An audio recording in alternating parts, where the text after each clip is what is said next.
Hi everybody. Before zooming in on the 2024 World Championships road race, I want to request you to please hang on till the end, where I'll call a dark horse for the win, a rider who comes at high odds, who is not part of my 10-star riders, and typically earning you 100 units or above for every unit invested. Taking a quick look back at the final 10 editions of the Worlds, Peter Sagan scored a hat-trick from 2015 to 2017, and Alaphilippe scored back-to-back wins in 2020 and 21. Other active riders who managed to covet a rainbow jersey are Kwiatkowski for Poland, Pedersen for Denmark, Evenepoel for Belgium, and the defending champion Mathieu van der Poel for the Netherlands. The course for this year's road race is 274k long, featuring nearly 4,300 meters of elevation gain.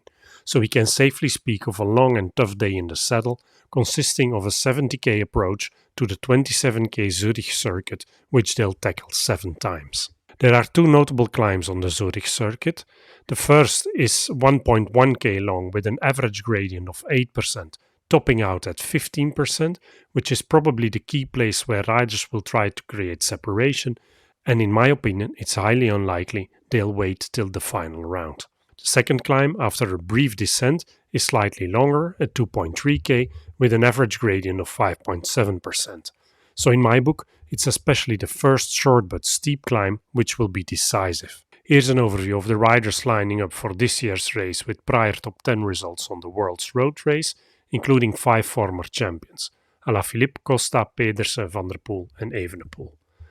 The weather for Sunday is expected to be dry and partly cloudy, with temperatures between 10 and 14 degrees Celsius, so it sounds like a perfect day for racing to me.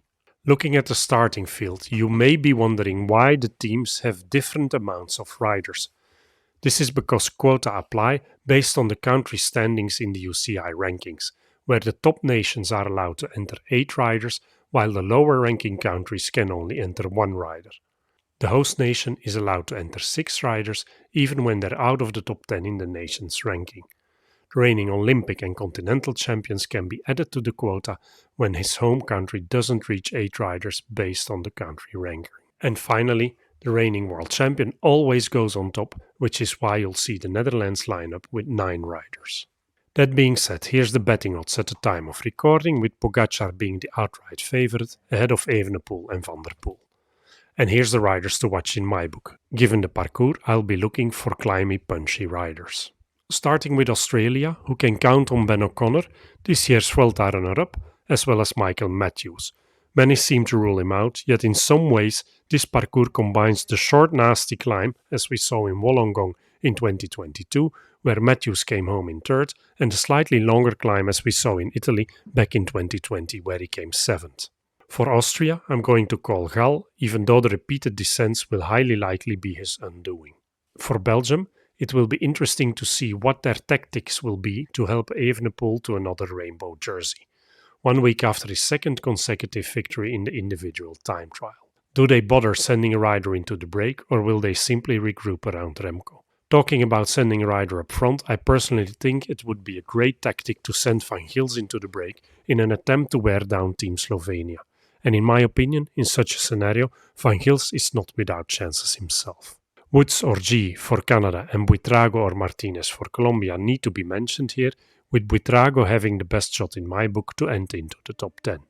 For Denmark, I expect Pedersen to get into trouble on this parcours, and hence Skjelmose is the rider to watch, 10th in 22 and 14th on last year's race. For the French, their best shot at victory should be Alaphilippe. It's the best version we've seen of this former back-to-back world champion in 3 years, so I'm not ruling him out. Also keep an eye on Gaudu. Girmay is obviously the rider to watch for Eritrea, yet I don't expect him to survive this course at the front of the race. For Germany, I consider Lipowitz as an outsider for the top 10 here, 15th in Sebastian earlier this year and confirming in the Vuelta.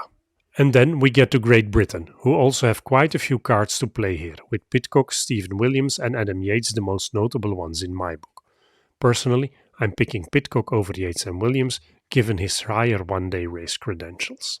Keep an eye on Valter for Hungary, Healy for Ireland and Vlasov, who's lining up here as a neutral athlete. The Italian team wasn't final yet at the time of recording, yet Tiberi and Ciccone seem to be their best shots. For Portugal, Almeida is the rider to watch, and for the Netherlands, it's all eyes on Van der Poel. Plenty of people out there seem to disregard him on this course, yet him coming into this 1.5k lighter than normal tells me he'll mean business, regardless of what we've seen in the Tour of Luxembourg. For Slovenia, Roglic and Pogačar are the riders to watch. It will be interesting to see how they play the strategy, because this is not a team that can control all day and launch Pogačar, as UAE Team Emirates tends to do. Spain is lining up with a monster team here and has a whole lot of cards to play. Following his performances in the Vuelta, we can almost certainly expect Castrillo in the break, yet the rider to watch in my opinion is Pello Bilbao, second to Pogačar in the Grand Prix Cycliste de Montreal 10 days ago. The Swiss should try and have Kung in the break for Hirschi to operate from the main pack. The 2020 bronze medalist is on cracking form, winning San Sebastian ahead of Alaphilippe and Van Eetveld, as well as a bunch of other tough and long one-day races. For Team USA, with Jorgensen, McNulty and Paulus, we have three riders here who could do really well. Jorgensen and McNulty are clearly in form, and Paulus is one that could surprise. Pogačar and Evenepoel are my 4-star favorites. Van der Poel, Hirschi and Bilbao get 3 stars. Van Gils, Alaphilippe and Jorgensen get 2 stars. And Matthews and Pidcock each get 1 star. In terms of podium prediction, I'm going with a solo win for Evenepoel, who manages to hold off a charging Pogačar, and Van der Poel sprinting to third from a small group behind. And I'm picking Nielsen Paulus as my dark horse. Enjoy the race and see you soon for my final prediction of the season, Il Lombardia.